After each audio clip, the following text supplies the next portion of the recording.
তোমার আমল নামার ভিতরে রোজা নাই।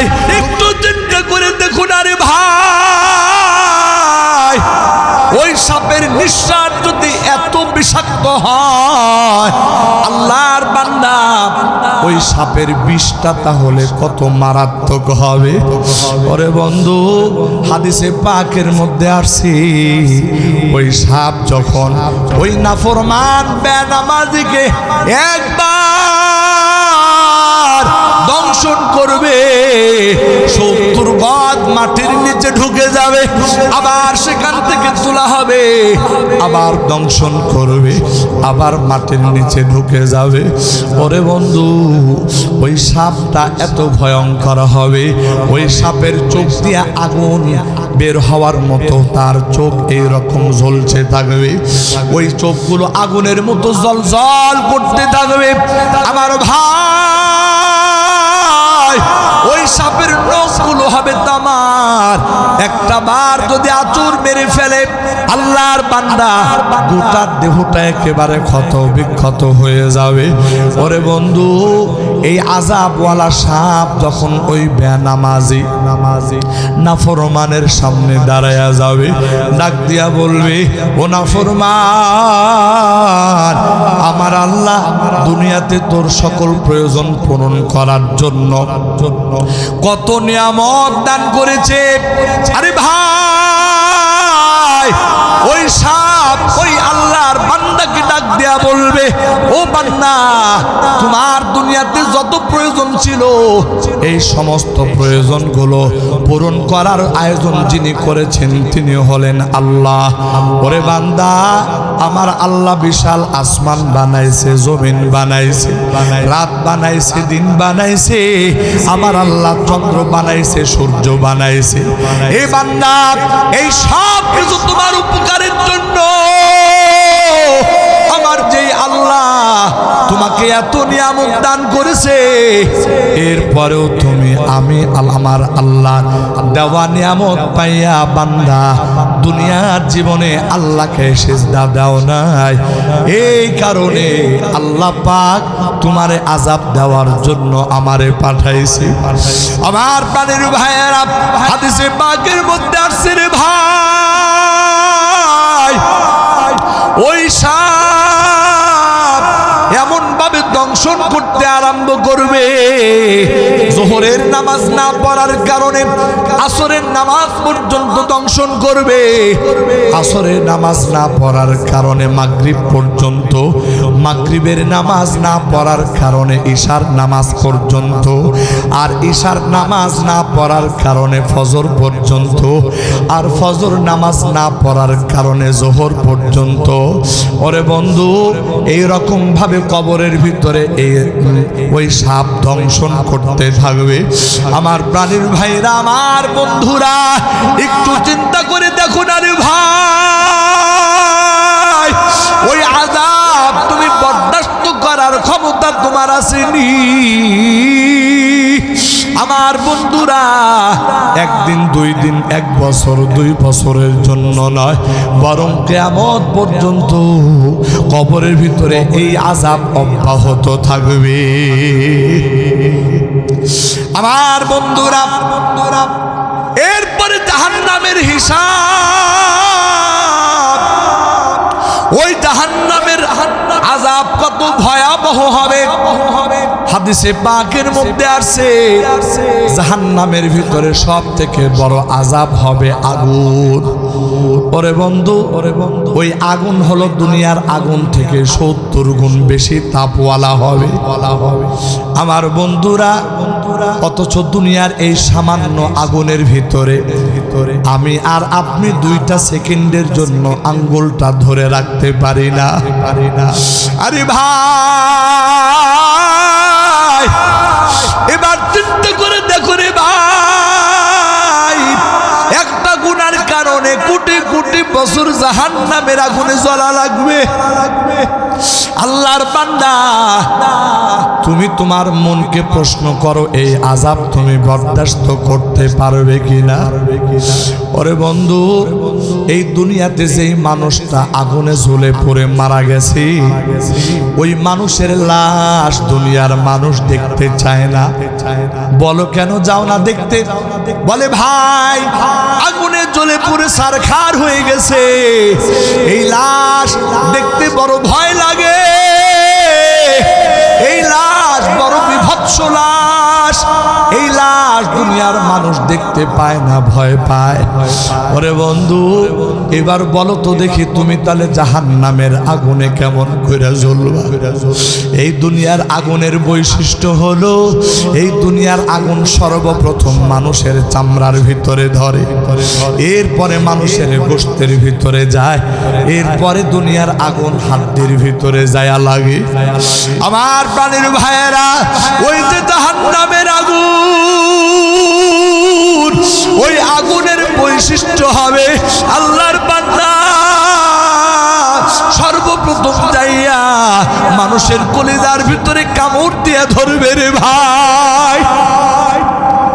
এই জায়গার ভিতরে আল্লাহর যত বান্দা বান্দি আছে, আমি আপনাদের কাছে জানতে চাই, ও বন্ধু, যদি এই জায়গার ভিতরে এমন কোন আল্লাহর বান্দা থেকে থাকো, বলবা হুজুর, ওই যে আপনি কবরের আযাবের কথা বললেন, কোনো ব্যাপার না, জাহান্নামের আযাবের ব্যাপারে কথা বললেন, এটা বরদাস্ত করা কোনো ব্যাপার না। যদি এমন কোন ব্যক্তি বলনেওয়ালা থাকো ভাই, ওই ব্যক্তির ব্যাপারে আমার কোনো কথা নাই, তোমার যা খুশি তুমি তা করতে পারো, তোমার খুশি। আল্লাহর বান্দা, কিন্তু এই ময়দানে যারা বসা আছে, এই কথাগুলো যাদের কান পর্যন্ত পৌঁছে গেছে, ওরে বান্দা, যদি বলেন হুজুর এই আযাব তো বরদাস্ত করার মতো ক্ষমতা আমার নাই, এই কথার স্বীকারোক্তি যদি আল্লাহর কোন বান্দা দিয়ে দেন, আমার ভাই, আমি আপনার উদ্দেশ্যে বলতে চাই, আল্লাহর বান্দা, এই দুনিয়াতে আমি আর আপনি কতদিন বাঁচবো? এখন আমার বয়স চলতেছে 40 বছর পার হয়ে গেছে। ওরে বন্ধু, এই জায়গার ভিতরে 40 বছর হয়েছে এমন অনেক আল্লাহর বান্দা আছে, কারো বয়স 50, কারো বয়স 60 বছর হয়ে গেছে। আমার প্রাণের ভাইয়েরা, আবার 20 বছর 25 বছরের যুবক ভাইয়েরা এখানে বসা আছে।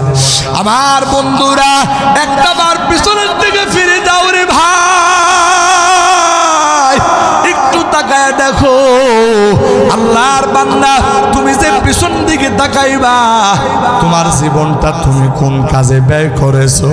ওরে বন্ধু, এই জীবনটা নিয়ে যখন আল্লাহর আদালতে দাঁড়াইয়া যাইবা, আল্লাহর আদালতে যখন দাঁড়াইবা, তখন দেখা যাবে তোমার আমল নামার ভিতরে নামাজ নাই, তোমার আমল নামার ভিতরে রোজা নাই, তোমার আমল নামার ভিতরে জিকির নাই, তোমার আমল নামার ভিতরে কোরআন তিলাওয়াত নাই, তোমার আমল নামার ভিতরে নেক আমল নাই, শুধু গুনাহ আর গুনাহ। আল্লাহর বান্দা, ভালো দেখি, এই আমল নামা নিয়ে যখন আল্লাহর দরবারে হাজির হইবা, তোমার অন্তরের ভিতরে কি ভয় লাগে না? হায় হায়, এই গুনাহগুলি নিয়ে আমি আল্লাহর দরবারে কেমন করে দাঁড়াবো? এখন যারা বসে আছেন, যা কিছু হয় কার পক্ষ থেকে হয়? আল্লাহর পক্ষ থেকে হয়। অতএব কারো মনের ভিতরে কোনো কষ্ট আপাতত নাই তো? আলহামদুলিল্লাহ বলেন। আর একটু জোরে আওয়াজ দেবে, আল্লাহু আকবার কাবীরা ওয়ালহামদুলিল্লাহ বুকরাতাও ওয়া আসীলা। আল্লাহ আপনাদের প্রত্যেকের কলিজাকে ঠান্ডা করে দিন, সকলে বলি আমিন। আমি আপনাদের সামনে পবিত্র কোরআনে হাকিমের সূরা আলে ইমরানের 132 নম্বর আয়াত আপনাদের সামনে তিলাওয়াত করেছি। মৌলিকভাবে ওয়াজের ময়দানে এই আয়াতটা খুব বেশি পরিচিত, প্রসিদ্ধ আয়াত। সেই আয়াত আপনাদের সামনে তিলাওয়াত করেছি। আমি আপনাদের কাছে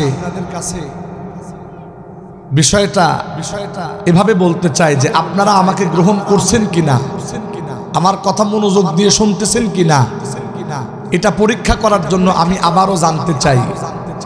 আমি যেই সূরার নাম বললাম, কোন সূরার নাম বললাম?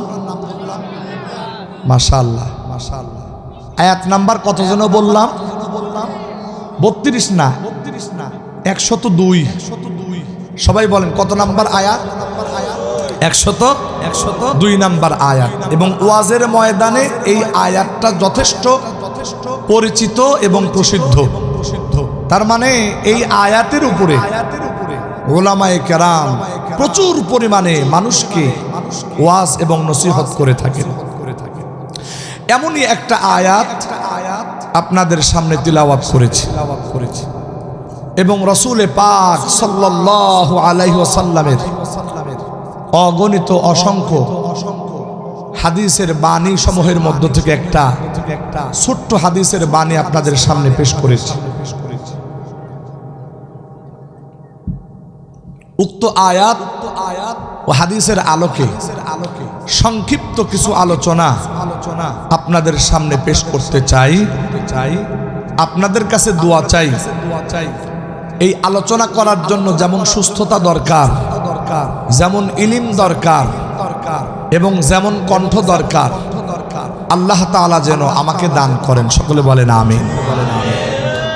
আল্লাহ বলেন, ইয়া আইয়ুহাল্লাযীনা আমানুত্তাকুল্লাহ, ও ঈমানদারগণ, ইত্তাকুল্লাহ, আল্লাহকে ভয় করো। ভয় করতে হবে কাকে? দুনিয়ার কোনো মানুষের রক্ত চক্ষুকে নয়, কোনো বাতিলের রক্ত চক্ষুকে ঈমানদার কখনো ভয় পায় না। কোনো ক্ষমতাধর ব্যক্তিকে আল্লাহর প্রিয় বান্দারা কখনো ভয় পায় না। বরং এই জমিনে ঈমানদাররা একজনকেই ভয় পায়, তিনি হলেন কে? আল্লাহ। এই কথাটাই আল্লাহ পাক বলেন, ইয়া আইয়ুহাল্লাযীনা আমানুত্তাকুল্লাহ, ও ঈমানদারগণ, আল্লাহকে ভয় করো, হাক্কা তুকাতিহি, যেমন তাকে ভয় করা উচিত। এটা হলো উক্ত আয়াতের প্রথম অংশের তরজমা। দ্বিতীয় অংশে আল্লাহ বলেন, ওয়ালা তামুতুন্না ইল্লা ওয়া আনতুম মুসলিমুন।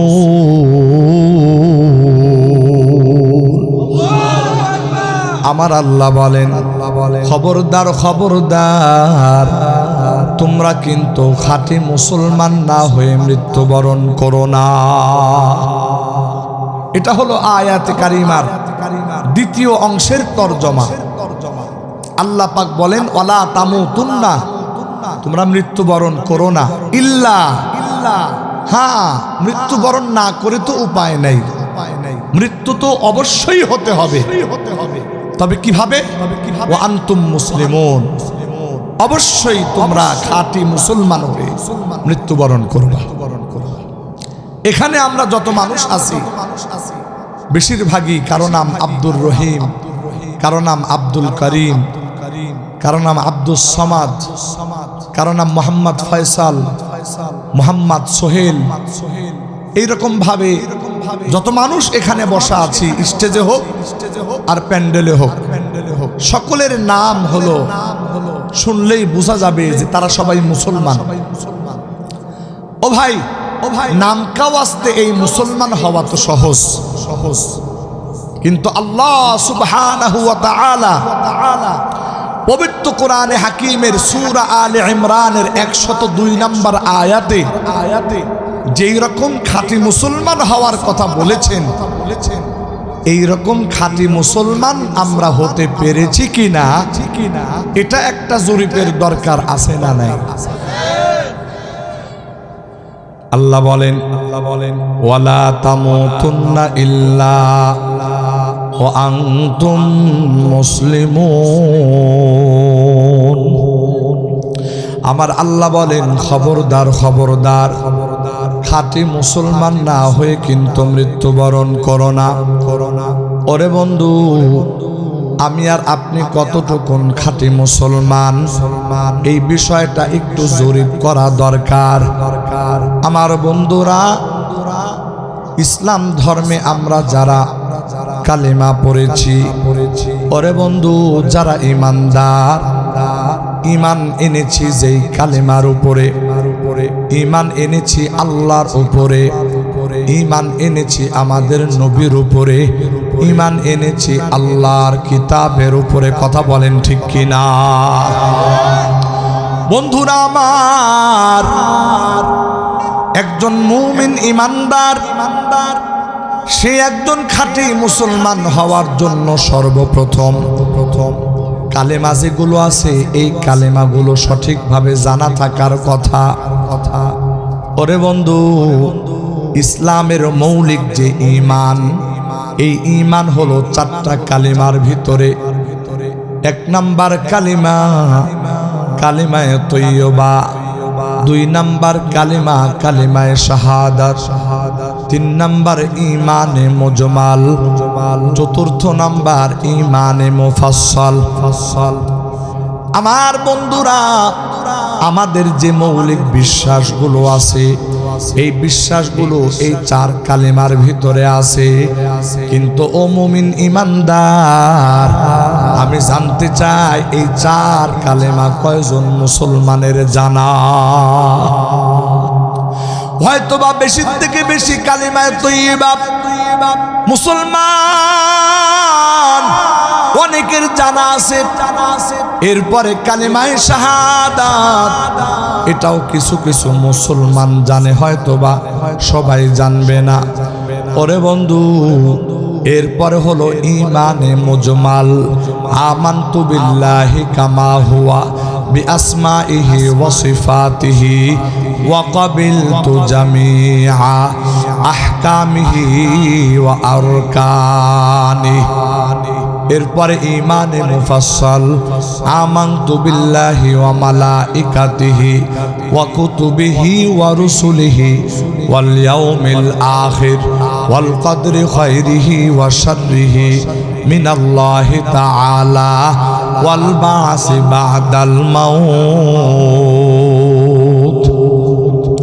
আমার প্রাণের ভাইয়েরা, একটু গভীর মনোযোগ দিয়ে শুনো রে ভাই। এই যে ঈমানে মুজমাল, ঈমানে মুফাসসাল আপনাদের সামনে আমি এখন পেশ করলাম। ও বন্ধু, কয়জন মুমিন, কয়জন ঈমানদার আছে, এই ঈমানে মুজমাল সে জানে, ঈমানে মুফাসসাল সে জানে। ওরে বন্ধু, অথচ এই 4 কালিমার ভিতরে আমার ঈমানের মৌলিক বিষয়গুলো বলা আছে। আমি যদি ঈমানদার হই, তাহলে অবশ্যই কর্তব্য হলো অন্তত আমি একজন মুসলমান হিসাবে এই 4টা কালেমা জানা থাকা দরকার। আমার বন্ধুরা, অথচ এমন মুসলমান ঈমানে মুজমাল কালিমায়ে তৈয়বা অনেকে জানে, হয়তোবা এখনো পর্যন্ত সহিহ শুদ্ধভাবে জানে না। আর কিছু মানুষ হয়তোবা কালেমায়ে শাহাদাত জানে, এখনো পর্যন্ত সহিহ শুদ্ধভাবে জানা নাই। আর যদি ঈমানে মুজমাল, ঈমানে মুফাসসালের কথা বলা হয়, তাহলে অনেক মুসলমান হয়তোবা বলেই ফেলবে, হুজুর এই ঈমানে মুজমাল, ঈমানে মুফাসসাল এটা খায় নাকি মাথায় দেয়? কি বলেন, কথা ঠিক কি না? রানীর ভাইয়েরা আমার, অথচ ঈমানদার একজন মুসলমান হিসাবে এই 4 কালিমা আপনার ভালোভাবে জানা থাকা দরকার ছিল। ও বন্ধু, এটা হলো ছোট্ট একটা জরিপ। 2য় নাম্বার জরিপের দিকে যাইতে চাই। ওরে বন্ধু, কালিমার পরে ঈমান আনার পরে 2য় নাম্বার সব থেকে বড় আমলের নাম হলো নামাজ। আমার প্রাণের ভাইয়ারা, একটু গভীর মনোযোগ দিয়ে শুনুন ভাই। একটা এলাকার ভিতরে কত মুসলমান বসবাস করে, আর যখন নামাজের সময় হয়ে যায়, নামাজের সময় যখন মসজিদে আজান হয়ে যায়, জামাতের সময় কয়জন মুসলমান আমরা মসজিদে যাইয়া জামাতে হাজিরা দেই? ওরে বন্ধু, দেখা যাবে এলাকার ভিতরে শতকরা যত মুসলমান আছে, এই মুসলমানগুলির ভিতরে শতকরা 3 জন অথবা 5 জন মুসলমান নামাজে যায়, অথবা সর্বোচ্চ 10 জন নামাজে যায়, আর বাকি 90 থেকে 95 ভাগ মুসলমান নামাজের সময় নামাজের জামাতে হাজিরা দেয় না। কথা বলেন ঠিক কি না? প্রাণের ভাইয়েরা আমার, এমন বহু এলাকা দেখেছি আল্লাহর বান্দা সারা বাংলাদেশের বিভিন্ন অঞ্চলে সফর করার কারণে অনেক সময় অনেক এলাকায় গিয়ে মসজিদে নামাজ পড়তে হয়। ওরে বন্ধু, এমনও পরিস্থিতি অনেক সময় দেখেছি, মসজিদের মুয়াজ্জিন আজান দিয়েছে, নামাজের সময় জামাতের সময় হয়ে গেছে, বারবার পিছনে তাকায় দেখে কোনো একজন মুসলমান নামাজে আসে কিনা। ওরে বন্ধু, নামাজের জামাত পড়ানোর জন্য একজন ইমামতি করতে হয়, আর একজন মুক্তাদি হইতে হয়। অন্তত একজন মুক্তাদি এই রকম দরকার, যাতে করে ইকামত দিয়ে জামাতের সাথে নামাজ পড়া যায়। আমার প্রাণের ভাইয়ারা, এইরকম বহু এলাকার ভিতরে দেখা যায় মুয়াজ্জিন ইকামত দিয়া ফালাইছে, আজান দিয়া ফালাইছে, নামাজ আদায় করবে, নামাজের সময় কোনো মুসল্লি নাই। ওরে বন্ধু, অগত্যা মুয়াজ্জিন নিজেই ইমাম হয়ে যান, আবার নিজেই ইকামত দিয়ে তিনি একা একা নামাজ আদায় করেন। অথচ এলাকার ভিতরে কত মুসলমান আছে রে ভাই, একজন মুসলমানও সময় মতো নামাজ আদায়ের জন্য মসজিদে আসলো না। আমার প্রাণের ভাইয়েরা, এটাই যদি সমাজের বাস্তব চিত্র হয়ে যায়, আল্লাহর বান্দা বলো দেখি, তাহলে তুমি আর আমি কেমন মুসলমান হলাম? আমার আল্লাহ পবিত্র কোরআন হাকিমের মধ্যে বলেন, ওয়ালা তামুতুন্না ইল্লা ওয়া আনতুম মুসলিমুন।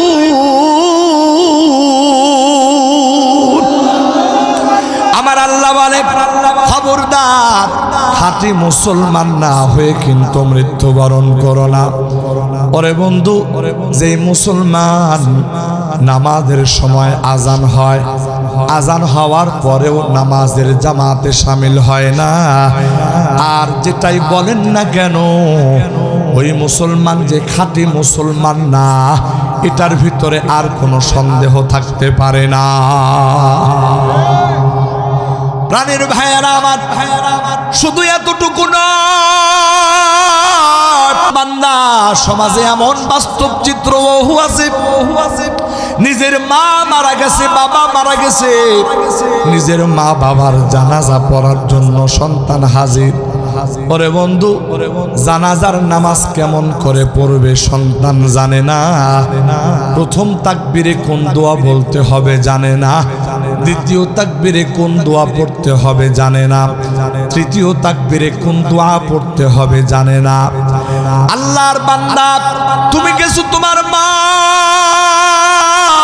তার জানাজার নামাজ পড়ার জন্য, তুমি তোমার বাবার জানাজার নামাজ পড়ার জন্য তুমি গেছো, অথচ জানাজার নামাজের নিয়মটা তুমি জানো না।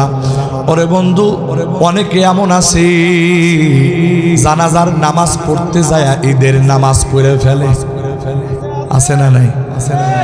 আবার যখন ঈদের নামাজ পড়তে যায় তখন জানাজার নামাজ পড়ে ফেলে।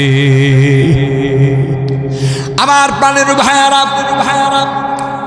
এই বাংলাদেশের এমন একজন সরকারি অফিসার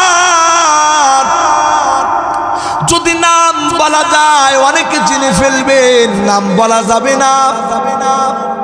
অনেক বড় একজন সরকারি কর্মকর্তা, রাস্তায় যখন বাহিরে যায় তখন পুলিশি প্রটোকল দিয়ে যায়, সামনেও পুলিশ পিছনেও পুলিশ। ওরে বন্ধু, ওই আল্লাহর বান্দা তার বাবা দুনিয়া থেকে বিদায় হয়ে গেছে, বাবা আর জানাজা নামাজ পড়ার জন্য ময়দানে হাজির হয়ে গেছে। জানাজার নামাজ শেষ হয়ে গেছে, আল্লাহর বান্দা সরকারি বড় অফিসার পুলিশি প্রটোকল ছাড়া বাহিরে যায় না। আমার বন্ধুরা চোখের পানি ফালায় ফালায় কাঁদতেছে। এলাকার মানুষ তো বড় অবাক, এত বড় একজন শিক্ষিত মানুষ অথচ সে কিনা চোখের পানি ফালায়া ফালায়া কান্নাকাটি করে। এমন দৃশ্য দেখে এলাকার মানুষ বড় অবাক হয়ে যায়। এলাকার মুরব্বীরা আগায় আসছে, আল্লাহর বান্দা মনে কষ্ট নিও না, মা বাবা জীবন ভর বেঁচে থাকবে না। সান্ত্বনা দেওয়ার চেষ্টা করে, কিন্তু আল্লাহর বান্দা চোখের পানি মুছে না। এক পর্যায়ে মসজিদের ইমাম সান্ত্বনা দেওয়ার জন্য আল্লাহর বান্দার কাছে আসছে, ডাক দিয়া বলে, আপনি এত বড় একজন শিক্ষিত মানুষ অথচ এইভাবে আপনি কান্নাকাটি করতেছেন, এলাকার মানুষ কি বলবে? আমার বন্ধুরা, ওই সরকারি অফিসার যখন ইমাম সাহেবকে পেয়েছে, দুইটা হাত প্রসারিত করে ইমামকে বুকের মধ্যে জড়াইয়া আল্লাহর বান্দা ডাক দেয়া বলে, হুজুর এলাকার মানুষ সবাই মনে করতেছে আমার বাবার ইন্তেকাল হয়ে গেছে, এই বাবার ইন্তেকালের কারণে বুঝি আমি কান্নাকাটি করি। না না, বরং আমি ভিন্ন কারণে আমি কান্না করি। ইমাম ডাক দিয়া বলেন, কি কারণে আপনি কান্নাকাটি করেন বলা যাবে কি? বলে হ্যাঁ। দুনিয়ার কাউকে বলা না গেলেও এই বিষয়টা আপনাকে বলা দরকার। আমার প্রাণের ভাইয়েরা, ওই আল্লাহর বান্দা ডাক দেয়া বলে, হুজুর আমার বাবা শৈশব কাল থেকে নিয়ে আমার পিছনে এত কষ্ট করেছে, আমাকে মানুষ বানাইছে, মাথার ঘাম পায়ে ফালায়া আমাকে এত বড় অফিসার বানাইছে। আমি এখন এত টাকা পয়সার মালিক, আমার ব্যাংক ব্যালেন্সের কোনো অভাব নাই, টাকা পয়সার কোনো অভাব নাই, বাড়ি গাড়ি কোনো কিছুর অভাব নাই। আল্লাহর বান্দা ডাক দিয়া বলে, আমার যেই বাবা এত কষ্ট করে আমাকে মানুষ বানায়া এত বড় বানাইছে, আজকে আমার বাবা চিরতরে দুনিয়া থেকে বিদায় হয়ে গেল। এই দুনিয়াতে যদি 1000 বার বাবা বলে ডাকি, আর জীবনে আমার বাবা কোনোদিন আমার ডাকে সাড়া দিবে না। আমার বাবাকে যদি আমি দেখতে ইচ্ছা করি, আর জীবনে কোনোদিন আমি আমার বাবাকে দেখতে পারবো না। তার মানে চিরদিনের জন্য আমার বাবা আমার কাছ থেকে বিদায় নিয়ে যাচ্ছি। কিন্তু কি দুর্ভাগ্যের ব্যাপার, আমার যেই বাবা আমার জন্য এত কষ্ট স্বীকার করে আজকে দুনিয়া থেকে বিদায় নিয়ে চলে যাচ্ছে। আমি তার একজন সন্তান, আমি তার বিদায় জানানোর জন্য এসেছি। জানাজার নামাজের মাধ্যমে আমি তার বিদায় করতে চাই, কিন্তু আমার মতো হতভাগ্য সন্তান কয়জন আছে?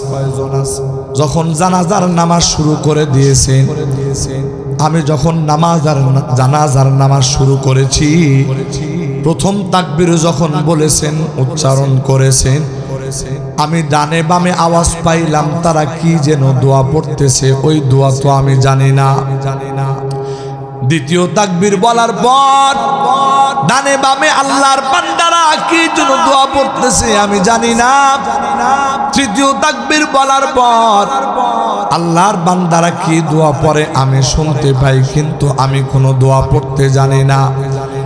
ওরে বন্ধু, ওই আল্লাহর বান্দা ডাক দিয়া বলে, আমি আমার বাবাকে চিরতরে বিদায় দেওয়ার জন্য আসলাম, কিন্তু আমি এমন এক নির্বোধ সন্তান, এই দুনিয়ার ভিতরে আমার মতো এমন নির্বোধ সন্তান কয়জন আছে? আমার বাবাকে বিদায় দিতে আসলাম, কিন্তু আমার বাবাকে বিদায় কালে আমি যে সন্তান হিসাবে আমার বাবার জন্য দোয়া করব, এই রকম একটা দোয়াও আমি সন্তান জানি না। যার কারণে আজকে এই সময় এসে আমাকে এই দুনিয়াতে সব থেকে ব্যর্থ সন্তান মনে হয়। প্রাণের ভাইয়েরা আমার, এটা শুধু একটা মাত্র ঘটনা নয়, বরং এটা আমাদের বাংলাদেশের সামাজিক জীবনের চিত্র। কথা বলেন ঠিক কিনা? আমার বন্ধুরা, এবার বলেন তো দেখি, আপনি একজন মুসলমান, ওরে বন্ধু, এই রকম মৌলিক কতগুলো ইবাদত আছে এটাই আমি আর আপনি ভালো করে জানি না।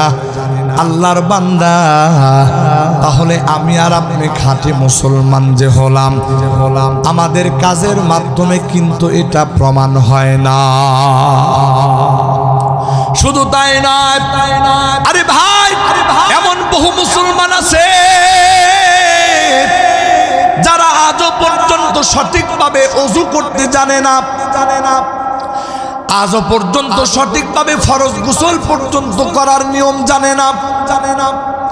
আল্লাহর বান্দা, অথচ মূল বিষয়টা হলো এমন, ওযু করার ভিতরে যেই ফরজ অঙ্গ আছে, এখানে ওলামায়ে কেরাম আছে, একটা চুল পরিমাণ অংশ যদি শুকনা থেকে যায়, ফরজ গোসল করতে যাইয়া আপনার দেহের একটা চুল পরিমাণ জায়গা যদি শুকনা থেকে যায়, আল্লাহর বান্দা, তাহলে আপনার গোসলও হবে না, আপনার ওযুও হবে না। যদি ওযু গোসল না হয়,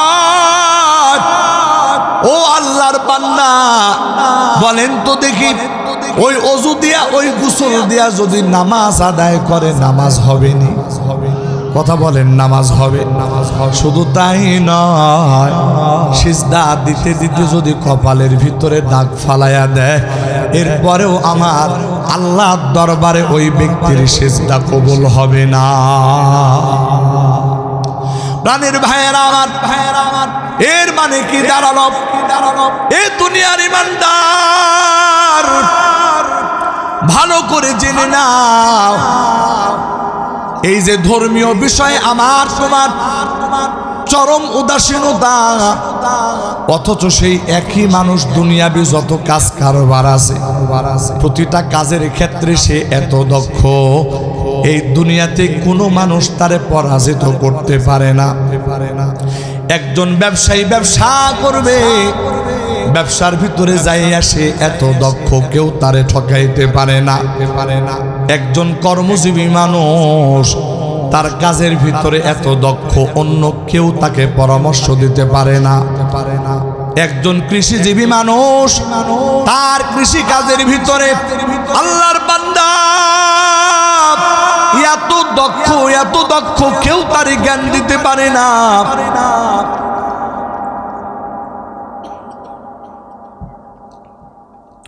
আমার বন্ধুরা, অর্থাৎ দুনিয়াবি এমন প্রত্যেকটা বিষয়ে তোমার জানা আছে, কোন একটা বিষয়ে মানুষ তোমাকে পরাজিত করতে পারে না, কোন একটা বিষয়ে মানুষ তোমাকে তুচ্ছ করতে পারে না, কোন একটা বিষয় মানুষ তোমাকে ছোট করতে পারে না। কিন্তু শুধুমাত্র কেবলমাত্র ধর্মীয় বিষয়ে যখন আসে, তখন তুমি বলো আমি কোনো কিছুই জানি না, কোনো কিছুই জানি না। আমার প্রাণের ভাইয়েরা, এই দুনিয়ার একজন বিখ্যাত আলেম আল্লামা তাকি উসমানী দামাত বারাকাতুহুম, তার বয়ানের সংকলন করা হয়েছে একটা কিতাব। ওই কিতাবের নাম হলো ইসলাহে খুতুবাত। ওরে বন্ধু, বড় বড় উলামায়ে কেরাম এই কিতাবটা তারা মুতালা করেন। আমার প্রাণের ভাইয়েরা, দুনিয়ার বিখ্যাত আলেম আল্লামা তাকি উসমানী দামাত বারাকাতুহুম এই দুনিয়ার মানুষকে বোঝানোর জন্য তিনি তার কিতাবে একটা এক্সাম্পল টেনেছেন। ওরে বন্ধু, কোন এক এলাকার ভিতরে একজন জনপ্রিয় চেয়ারম্যান সাহেব ছিল। আমার প্রাণের ভাইয়েরা, মানুষের তো হায়াত আর মৌতের কোনো ঠিক ঠিকানা নাই। ঘটনাক্রমে এলাকার ওই জনপ্রিয় চেয়ারম্যান তার মৃত্যু হয়ে গেছে, কিন্তু আল্লাহর বান্দার মৃত্যু হয়েছে ওই এলাকার কোনো মানুষ এটা মানতে চায় না। কেন মানতে চায় না রে ভাই? এর কারণ হলো এলাকার মানুষ সবাই ছিল বড় মূর্খ, গণ্ডমূর্খ মানুষ। এত জনপ্রিয় নেতা সে আবার মারা যায় কিভাবে? এটাই ছিল তাদের ধারণা।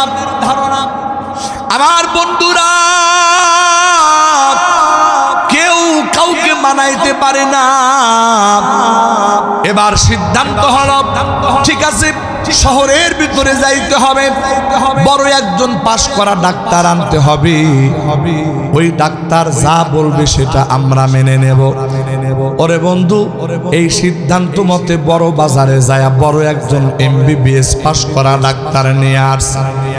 ডাক্তার আসার পরে সমস্ত চেক আপ শেষ করার পর ডাক্তার এটা বলে দিয়েছি, এই বান্দা ডাক্তার বুঝে ফেলছে এই চেয়ারম্যান সাহেব আর দুনিয়াতে নাই। কিন্তু তিনি চিন্তা করলেন, এই এলাকার মানুষ সবাই গণ্ডমূর্খ, আমি যদি ডাইরেক্ট বলে দেই তোমাদের চেয়ারম্যান সাহেব মারা গেছে, তাহলে এই কথা আল্লাহর বান্দারা হয়তোবা বিশ্বাস করবে না। আবার এই কথার কারণে হয়তোবা আমার উপরে তারা আক্রমণও করে বসতে পারে। ওরে বন্ধু, এই জন্য এলাকার সেই ডাক্তার সাহেব তিনি তার কথাকে এইভাবে ঘুরাইয়া পেঁচাইয়া বললেন, শোনো এলাকার মানুষ, তোমাদের এলাকার যিনি জনপ্রিয় চেয়ারম্যান, তার দুইটা হাত, দুইটা পা, দুইটা চোখ, দুইটা কান, সব কিছু ঠিক আছে, কিন্তু মাঝখান দিয়ে তার প্রাণ পাখিটা উড়ে গেছে। বুঝতে পারছেন বিষয়টা? মানে সব ঠিক আছে, কিন্তু মাঝখানে তার প্রাণ পাখিটা উড়ে গেছে। এখন বলেন তো দেখি, কোন মানুষের যদি প্রাণ পাখি উড়ে যায়, দুইটা হাত, দুইটা পা, অঙ্গ প্রত্যঙ্গ এগুলো থাকলেও কোনো লাভ আছে? একটু জোরে আওয়াজ দিবেন, কোনো লাভ আছে? আমার প্রাণের ভাইয়ারা, এই এক্সাম্পল পেশ করিয়া আল্লামা তাকি উসমানী দুনিয়ার মানুষদেরকে এই কথাটুকু বুঝাইতে চান, আল্লাহর বান্দা, এই দুনিয়ার ব্যবসা তোমার থেকে কেউ ভালো বুঝে না। এই দুনিয়ার যত কায় কারবার আছে তোমার থেকে কেউ ভালো বোঝে না। ওরে আল্লাহর বান্দা, কিন্তু ধর্মীয় বিষয়ে তুমি এতটা অবজ্ঞা করো, ধর্মীয় বিষয়ে তোমার কাছে এত ছোট যে তুমি তোমার জীবনে এটার কোনো গুরুত্ব দাও না। অথচ আল্লাহর বান্দা মনে রাখো, এই দুনিয়াতে যদি মানুষের প্রাণ পাখিটা না থাকে, যেমন তার হাত বা অঙ্গ প্রত্যঙ্গ কোনো কাজে আসে না, ঠিক তদ্রূপ ভাবে আরে ভাই, তুমি যদি দিন না বুঝো, তুমি যদি দিন না মানো, তাহলে দুনিয়াতে যত কাজ তুমি করো, যত কাজ তুমি বুঝো, মনে রাখবারে বান্দা, ওই মৃত লাশের যেমন হাত আর পায়ের কোনো দাম নাই, ঠিক তদ্রূপ ভাবে তুমি যদি দিন না বুঝো, তাহলে এই দুনিয়া বোঝার দ্বারাও কোনো লাভ নাই। কথা বলেন ঠিক কিনা? আমার প্রাণের ভাইয়ারা, এই জন্য তো মালিক বলতেছেন, ওয়ালা তামুতুন্না ইল্লা ওয়া আনতুম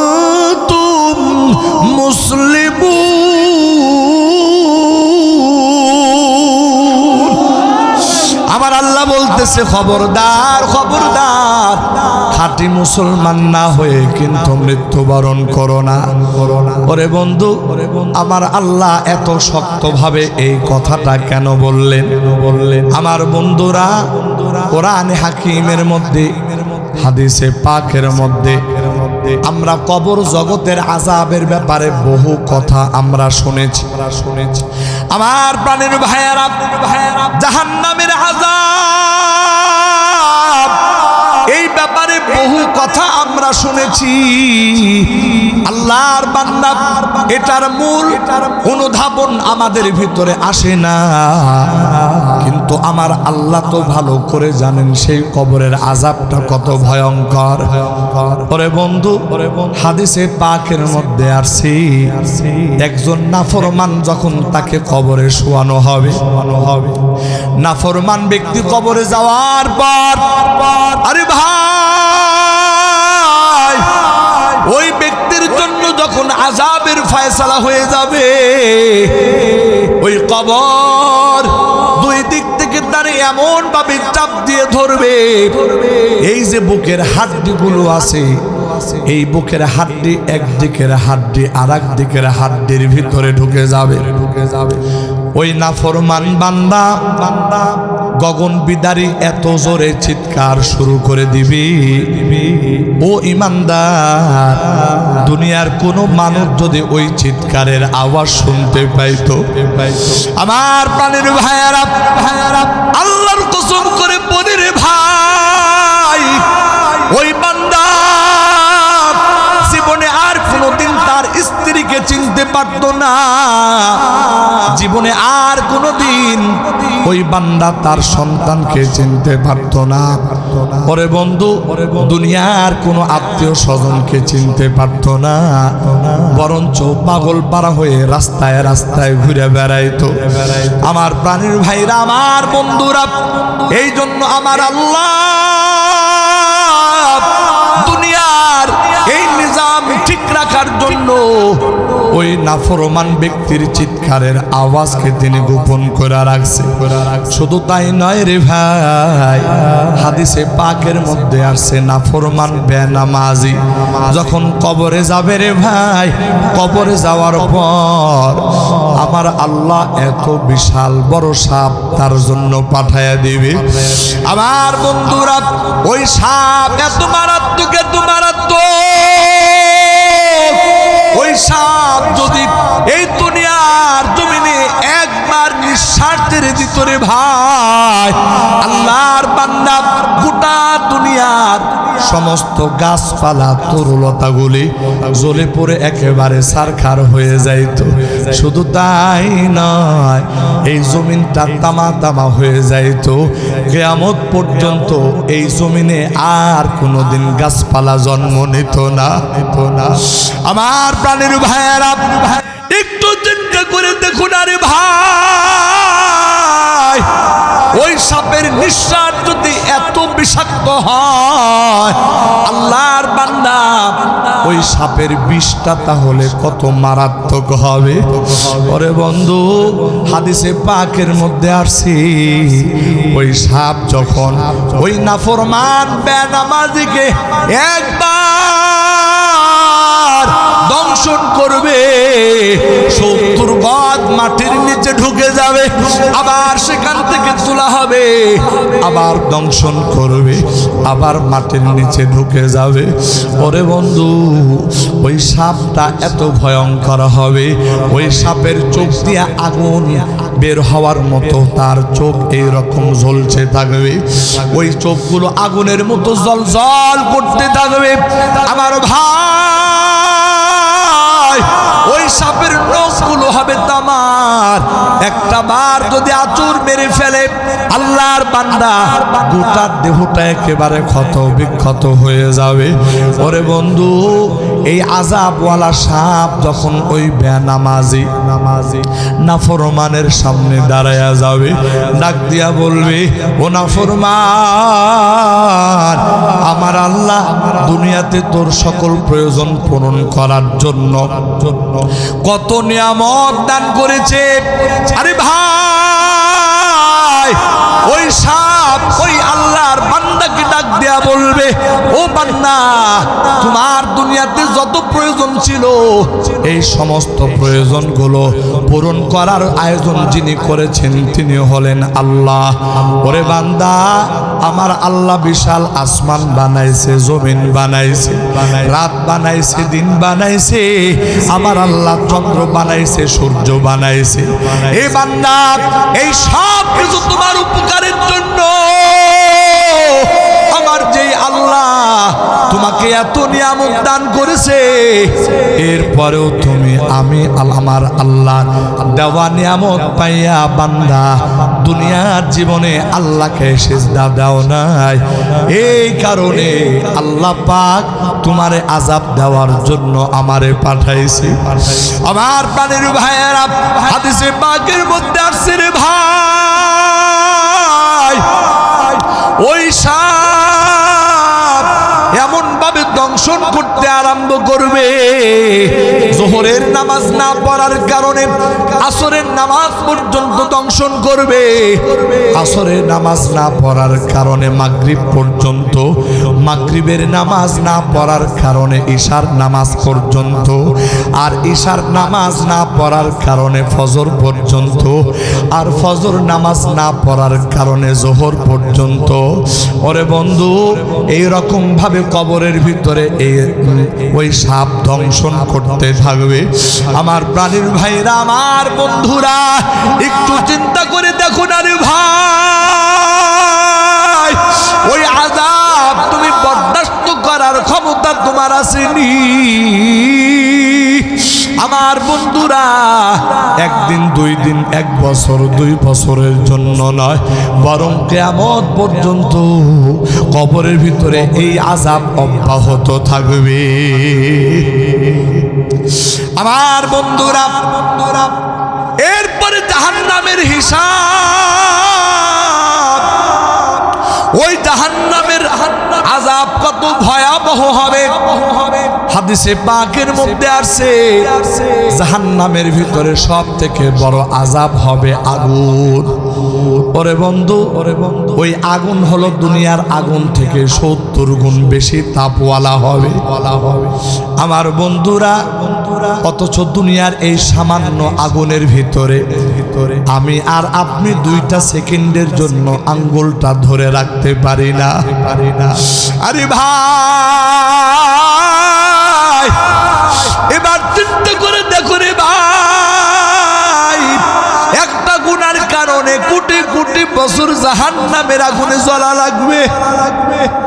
আল্লাহর বান্দা, তুমি তোমার মনকে প্রশ্ন করো, এই আযাব তুমি বরদাস্ত করতে পারবে কিনা? ওরে বন্ধু, এই দুনিয়াতে যেই মানুষটা আগুনে জ্বলে পড়ে মারা গেছে, ওই মানুষের লাশ দুনিয়ার মানুষ দেখতে চায় না। বলো কেন যাও না দেখতে? বলে ভাই, আগুনে জ্বলে পড়ে ছারখার হয়ে গেছে, এই লাশ দেখতে বড় ভয় লাগে, এই লাশ বড় বিভৎস লাশ, এই লাশ দুনিয়ার মানুষ দেখতে পায় না, ভয় পায়। ওরে বন্ধু, এবার বলো তো দেখি, তুমি তাহলে জাহান্নামের আগুনে কেমন করে জ্বলবা? এই দুনিয়ার আগুনের বৈশিষ্ট্য হলো, এই দুনিয়ার আগুন সর্বপ্রথম মানুষের চামড়ার ভিতরে ধরে, এরপরে মানুষের গোশতের ভিতরে যায়, এরপরে দুনিয়ার আগুন হাড্ডির ভিতরে যায় লাগে। আমার প্রাণের ভাইয়েরা, ওই যে জাহান্নামের আগুন, ওই আগুনের বৈশিষ্ট্য হবে, আল্লাহর বান্দা সর্বপ্রথম যাইয়া মানুষের কলিজার ভিতরে কামড় দিয়ে ধরবে রে ভাই। এই জায়গার ভিতরে আল্লাহর যত বান্দা বান্দি আছে, আমি আপনাদের কাছে জানতে চাই বন্ধু, যদি এই জায়গার ভিতরে এমন কোন আল্লাহর বান্দা থেকে থাকো, বলবা হুজুর ওই যে আপনি কবরের আযাবের কথা বললেন, কোনো ব্যাপার না।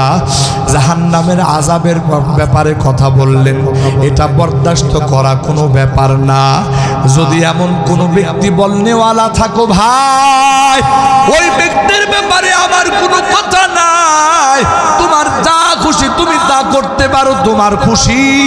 আল্লাহর বান্দা, কিন্তু এই ময়দানে যারা বসা আছে, এই কথাগুলো যাদের কান পর্যন্ত পৌঁছে গেছে, ওরে বান্দা, যদি বলেন হুজুর এই আযাব তো বরদাস্ত করার মতো ক্ষমতা আমার নাই, এই কথার স্বীকারোক্তি যদি আল্লাহর কোন বান্দা দিয়ে দেন, আমার ভাই আমি আপনার উদ্দেশ্যে বলতে চাই, আল্লাহর বান্দা, এই দুনিয়াতে আমি আর আপনি কতদিন বাঁচবো?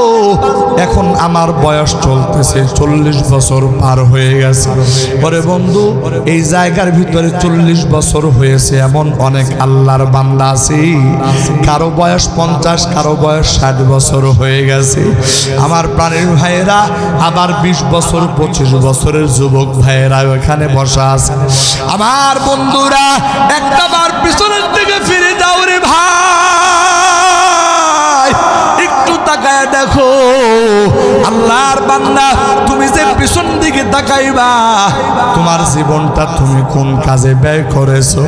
ওরে বন্ধু, এই জীবনটা নিয়ে যখন আল্লাহর আদালতে দাঁড়াইয়া যাইবা, আল্লাহর আদালতে যখন দাঁড়াইবা, তখন দেখা যাবে তোমার আমল নামার ভিতরে নামাজ নাই, তোমার আমল নামার ভিতরে রোজা নাই, তোমার আমল নামার ভিতরে জিকির নাই, তোমার আমল নামার ভিতরে কোরআন তিলাওয়াত নাই, তোমার আমল নামার ভিতরে নেক আমল নাই, শুধু গুনাহ আর গুনাহ। আল্লাহর বান্দা, ভালো দেখি, এই আমল নামা নিয়ে যখন আল্লাহর দরবারে হাজির হইবা, তোমার অন্তরের ভিতরে কি ভয় লাগে না? হায় হায়, এই গুনাহগুলি নিয়ে আমি আল্লাহর দরবারে কেমন করে দাঁড়াবো? আমার প্রাণের ভাইয়েরা, এই অনুভূতি যদি চলে আসে রে ভাই, তাহলে আমি আপনাদের উদ্দেশ্যে বলতে চাই, মানুষের হায়াত মৌতের কোনো গ্যারান্টি নাই।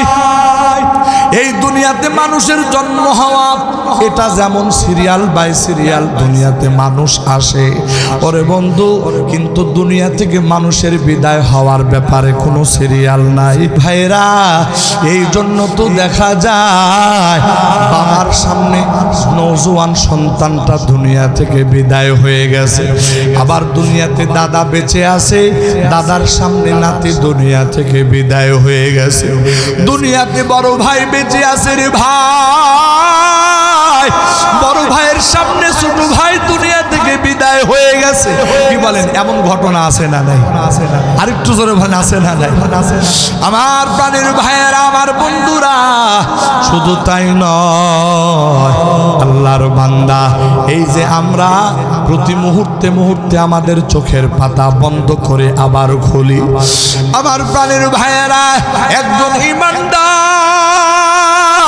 মাত্র এই কথা সকলের বিশ্বাস রাখা দরকার, আল্লাহর বান্দা, আমার চক্ষুটা বন্ধ হবে, এই চক্ষুটা খোলার আগে মালাকুল মউত আজরাইল ফেরেশতা আমার শিয়রে হাজির হয়ে যেতে পারে।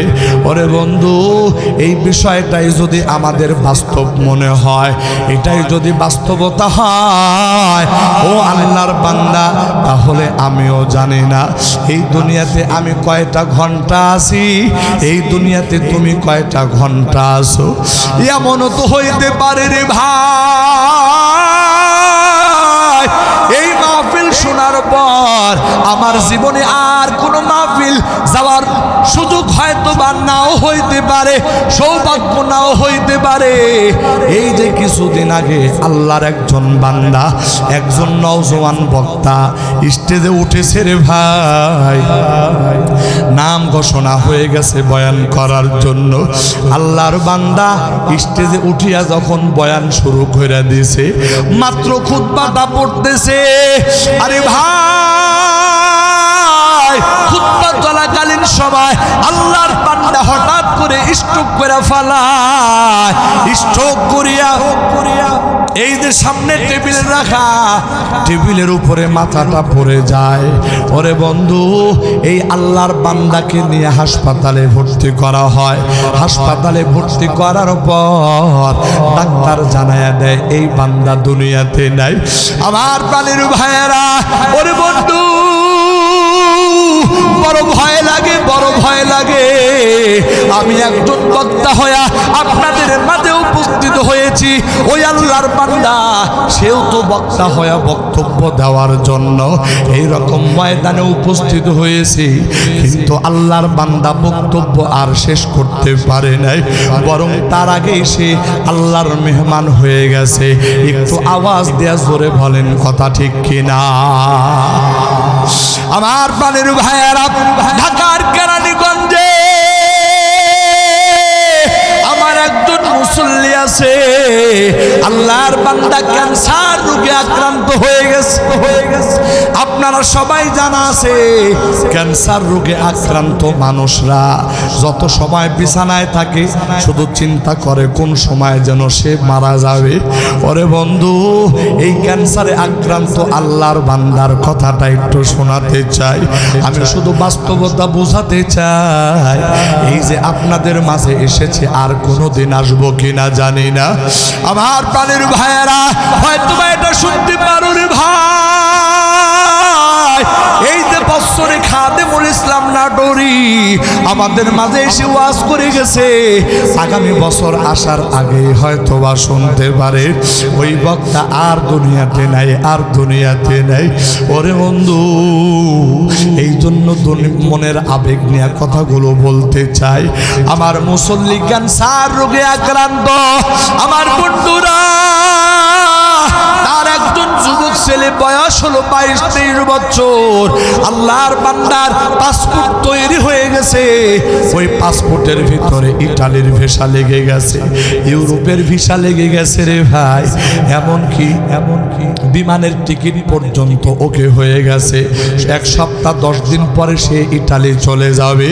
আল্লাহর বান্দা ওই যুবক, 22-23 বছরের যুবক,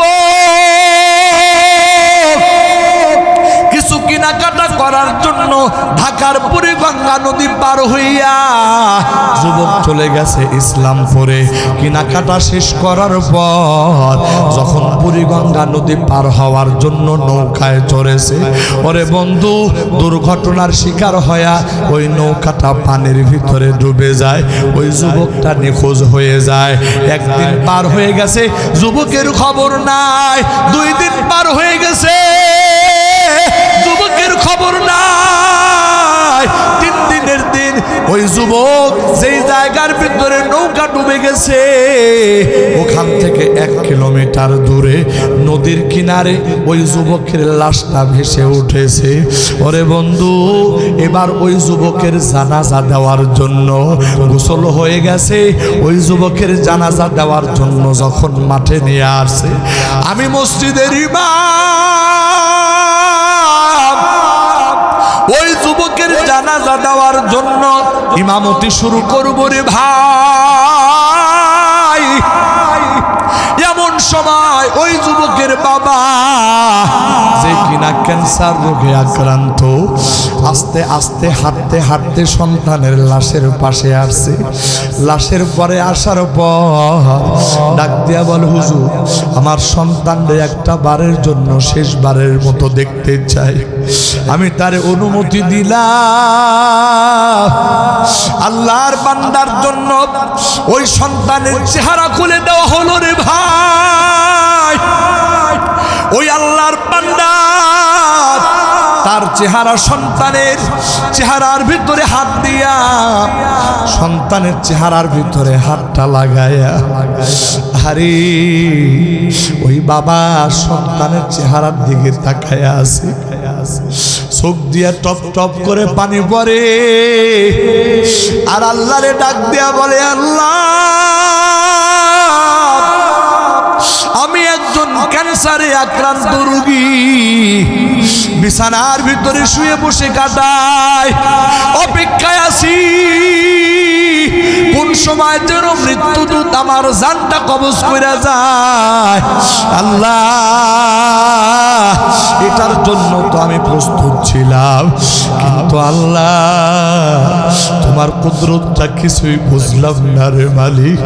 আমি একজন ক্যান্সার রোগী মানুষ, আমার মরে যাওয়ার কথা, আমি দুনিয়াতে বেঁচে রইলাম, আর আমার কলিজার টুকরা যুবক সন্তান, এই যুবক বয়সে তার কত স্বপ্ন ছিল রে মালিক, অথচ ওই আমার কলিজার টুকরা যুবক সন্তানকে নিয়ে গেল।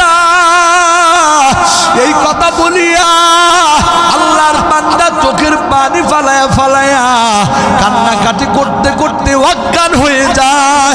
আমার বন্ধুরা, ওই মানুষটার চোখের পানি দেখার পরে এমন কোনো মানুষ ছিল না যার চোখের পানি পড়ে দেয়।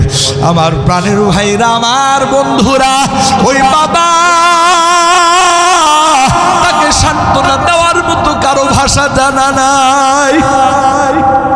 আমার প্রাণের ভাইয়েরা, এই বাস্তব ঘটনাটা আমি আপনাদেরকে এই জন্য শোনালাম। ওরে বন্ধু, এটাই তো আমার আপনার জীবনে চরম বাস্তবতা। আমার প্রাণের ভাইয়েরা, এটাই যদি বাস্তবতা হয় তাহলে আর কিসের জন্য অপেক্ষা? আর কেন ধোঁকার ভিতরে থাকবা? আল্লাহর বান্দা, এই পরিস্থিতিতে যদি তোমার আমার মৃত্যু হয়ে যায়, ও বান্দা, জীবনে কি নেক আমল নিয়ে আল্লাহর দরবারে হাজির হব? গোটা জীবন ভর শুধু গুনাহ আর গুনাহ করেছি রে ভাই। এই পরিস্থিতিতে যদি মৃত্যু হয়ে যায়, আল্লাহর দরবারে কি নিয়ে দাঁড়াবো রে ভাই? এতটুকুন ইহসান যদি তোমার হয়, এতটুকুন অনুভূতি যদি তোমার অন্তরের ভিতরে জেগে যায়, আল্লাহর বান্দা, এই ময়দান ছাড়ার আগে আমি একজন মুসাফির মানুষ। আল্লাহ, এই ময়দান ছাড়ার আগে একটু তওবা করে যাইবা, মালিককে ডাক দিয়া বলবা, মালিক, হায়াত মৌতের কথা বলা যায় না, কোন সময় যেন মৃত্যু চলে আসে।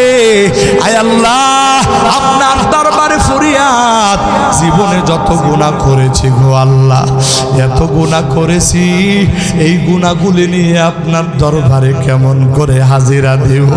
আয় আল্লাহ, বড় ভয় লাগে গো আল্লাহ। তাই আপনার দরবারে ফরিয়াদ, ও মাওলায়ে কারীম, জীবনে যত গুনাহ করেছি গো আল্লাহ, কবিরা সগীরা, জানা অজানা, দিনের আলোতে রাতের অন্ধকারে, শিরক বিদআত কুফরি যত গুনাহ করেছি আল্লাহ, মেহেরবানি করে গুনাহ খাতাগুলি মাফ করে দাও মালিক গো। কথা দিলাম, আজকের পর থেকে নিয়া এই জমিনে যতদিন বেঁচে থাকবো, ওগো আল্লাহ, জীবনে আর কোনোদিন তোমার হুকুম লঙ্ঘন করব না, আর কোনোদিন 5 ওয়াক্ত নামাজ ছাড়ব না, আর কোনোদিন কোনো মানুষের প্রতি জুলুম করব না। ওরে আল্লাহর বান্দা, কোনো বান্দা যদি নিজের গুনার জন্য অনুতপ্ত হইয়া আমার আল্লাহ দিকে ফিরে আসে, আমার আল্লাহ বান্দাকে বলে, ওয়েলকাম ওয়েলকাম।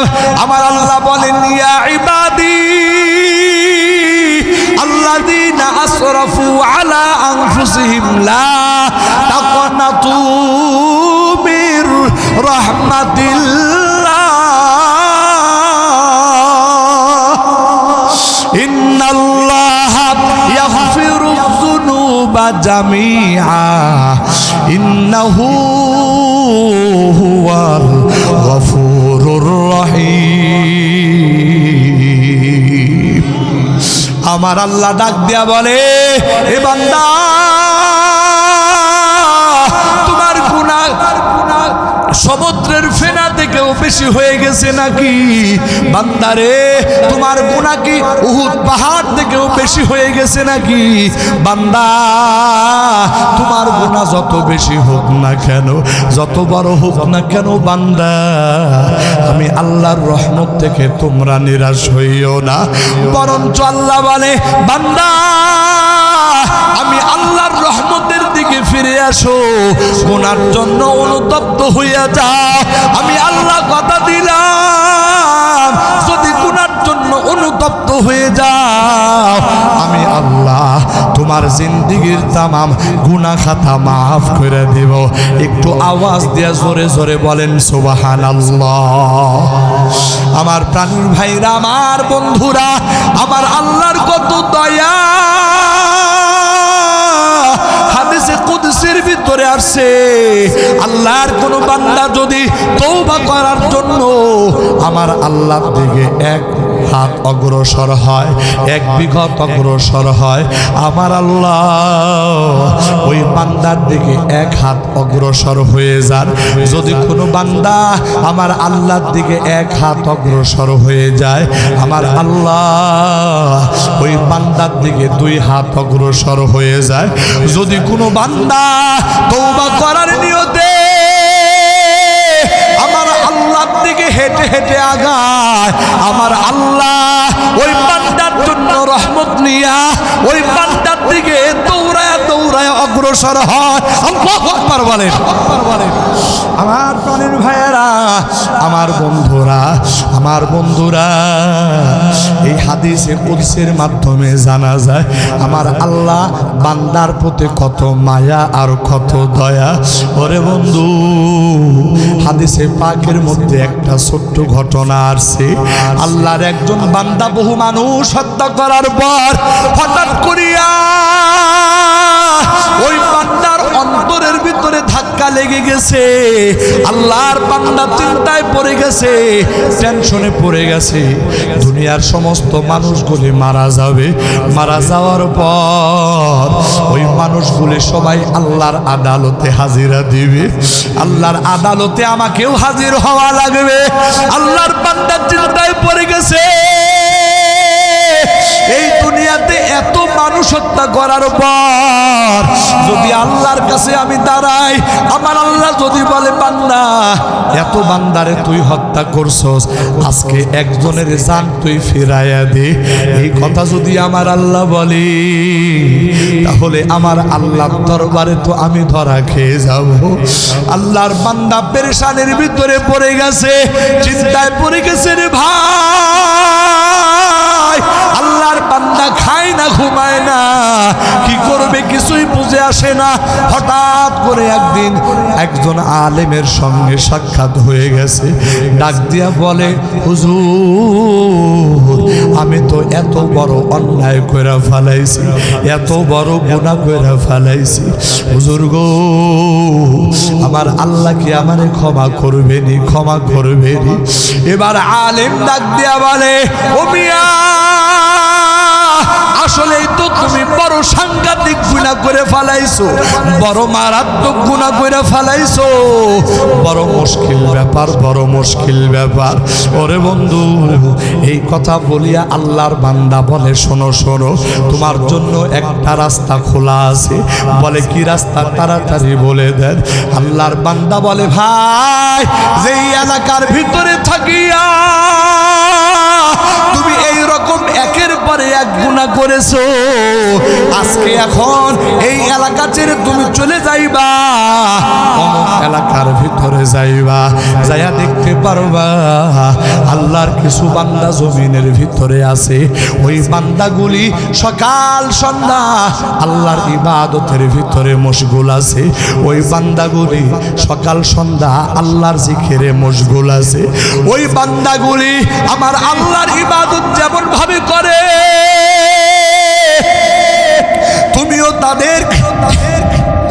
তুমিও তাদের কাছে চলে যাইবা। যাওয়ার পর ওই বান্দারা যেমন ইবাদত বন্দেগি করে, ওই জায়গায় তুমিও ইবাদত বন্দেগি করবা।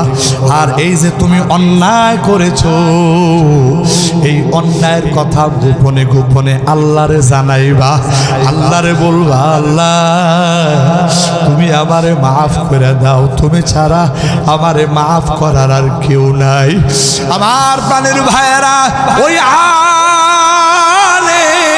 ওই আল্লাহর বান্দাকে যখন এই উপায় বলে দিছে, ওই আল্লাহর বান্দা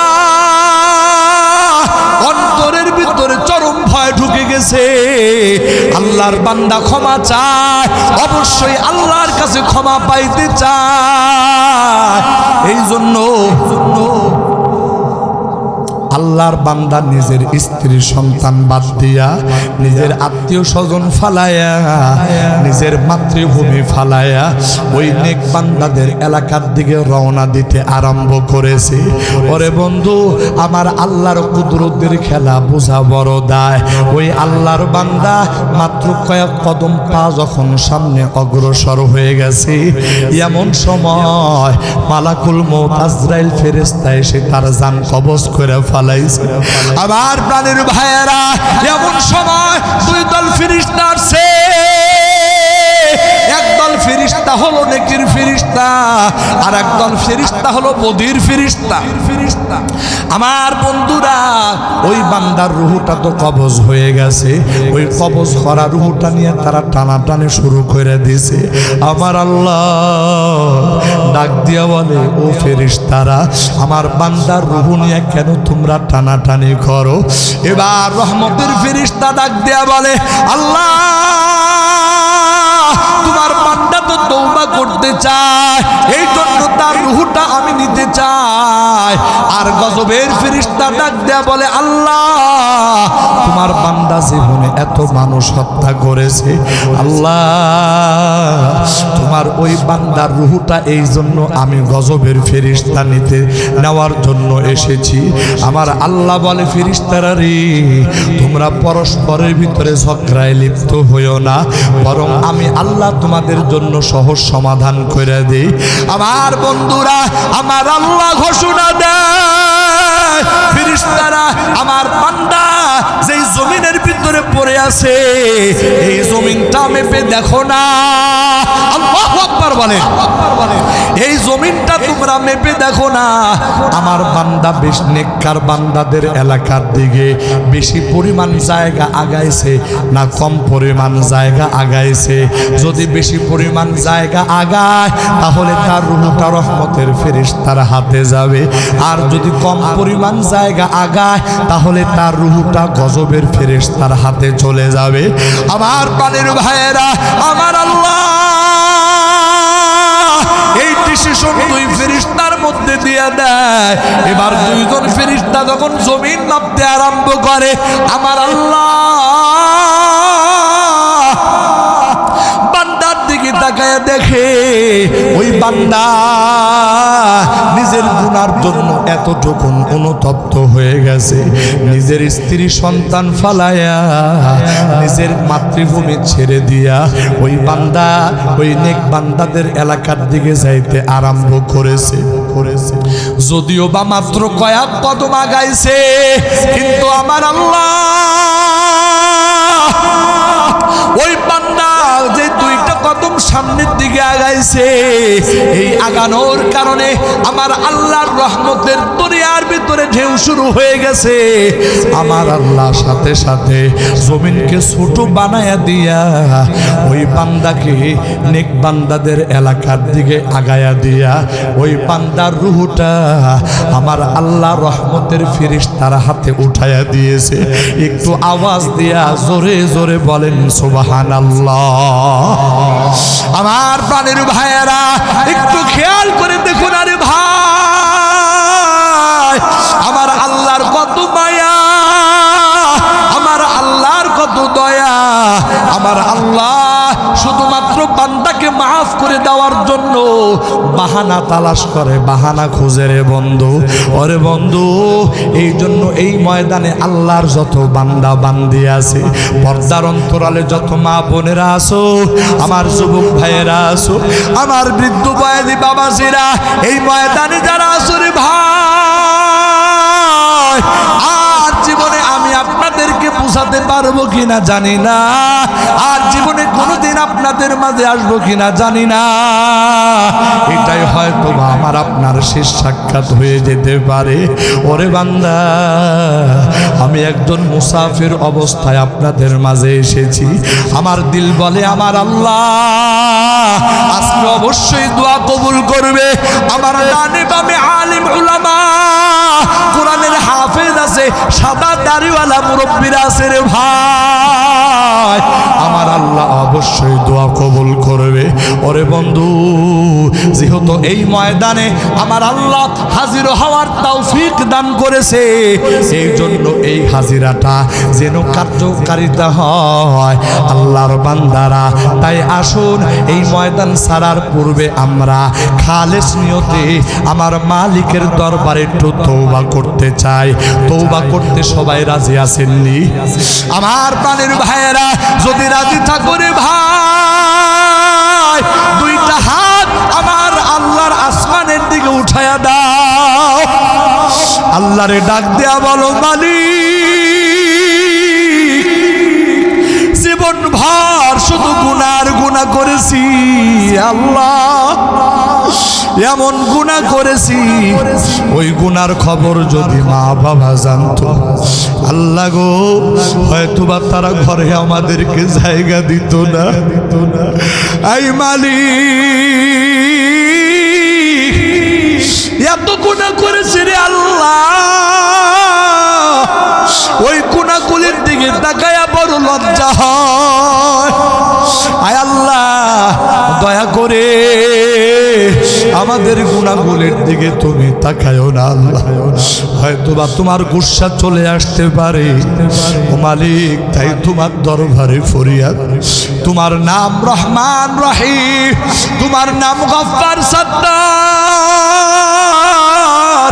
আয় আল্লাহ তোমার সেই গুণবাচক নামগুলির দিকে তাকায়া আল্লাহ মেহেরবানি করে আমাদের তামাম জিন্দেগির গুনাহ খাতাগুলি মাফ করে দেন। আয় আল্লাহ কথা দিলাম রে মালিক, আজকের পর থেকে নিয়ে জীবনে আর এক ওয়াক্ত নামাজ ছাড়বো না, আর জীবনে মিথ্যা কথা বলবো না, আর জীবনে কোনো মানুষের উপরে জুলুম করব না, আর সুদ ঘুষ খাবো না, আর কোনোদিন মাদক ইয়াবা সেবন করব না। আয় আল্লাহ আর জীবনে মা বাবার অবাধ্য হব না। আয় আল্লাহ আর জীবনে নাফরমানি করব না। আয় আল্লাহ মেহেরবানি করে আমাদের তওবা কবুল করে নেন। জবান খুলে আওয়াজ দিয়ে বলেন আমিন। আল্লাহ জীবনে কতবার তওবা করেছি, আবার ভঙ্গ করেছি। আয় আল্লাহ এই ময়দানে আজকে আমরা যারা তওবা করতেছি রে মালিক, আল্লাহ মৃত্যু পর্যন্ত আমাদের সবাইকে এই তওবার উপরে অটল থাকার তৌফিক দান করে দাও। জবান খুলে আওয়াজ দিয়া জোরে জোরে বলেন আমিন। দুইটা হাত নামায়া দেন। পর্দার আড়ালে আমার যত মা বোনেরা আছে, ওগো মা, আল্লাহর রাসূল নারীদের ব্যাপারে বলেছে, এই দুনিয়ার নারীরা যদি এই দুনিয়াতে থেকে চারটা আমল নিয়ে আল্লাহর দরবারে যাইতে পারো, তাহলে আমার আল্লাহ তোমার জন্য জান্নাতের 8টা দরজা খুলে দেবে। ওগো আমার মা, শোনো শোনো, 1 নাম্বার আমল হলো দৈনন্দিন 5 ওয়াক্ত নামাজ সময় মতো ঘরের ভিতরে আদায় করবে। 2 নাম্বার আমল, এই যে এখন রজব মাস, আর পুরো 2 মাস পর মাহে রমজান আমাদের মাঝে আসতেছে। ও মা, এই রমজান মাসের রোজাগুলো ঠিকঠাক মতো রাখবেন। 3 নাম্বার আমল, আমার আল্লাহর পক্ষ থেকে নারীদের জন্য যেই পর্দার বিধান দান করা হয়েছে, ওই পর্দার বিধানটা মেনে চলবেন। 4 নাম্বার আমল, আপনার স্বামীর খেদমত করবেন, আপনার স্বামীকে সন্তুষ্ট রাখবেন। এই 4টা আমল নিয়ে যদি দুনিয়ার কোন নারী আমার আল্লাহর আদালতে হাজিরা দেয়, আমার আল্লাহ ওই নারীর জন্য জান্নাতের 8 দরজা খুলে দিবেন। আল্লাহু আকবার। আমি আমার মা বোনদেরকে বলতে চাই, মা গো, আজকে এই ময়দানে যারা উপস্থিত হয়েছেন আল্লাহর দরবারে প্রতিজ্ঞা করে যান, এই চারটা আমল জীবনে কোনোদিন ছাড়বেন না। আয় আল্লাহ, পর্দার অন্তরালে আমার মা বোনদেরকে হযরত খাদিজাতুল কুবরার মতো কবুল করে নেন। জবান খুলে আওয়াজ দিয়ে বলেন আমিন। আয় আল্লাহ, আমার যুবক ভাইদেরকে ইসলামের সিপাহসালার, ইসলামের বীর যোদ্ধা হযরত খালিদ বিন ওয়ালিদের মতো আপনি কবুল করে নেন।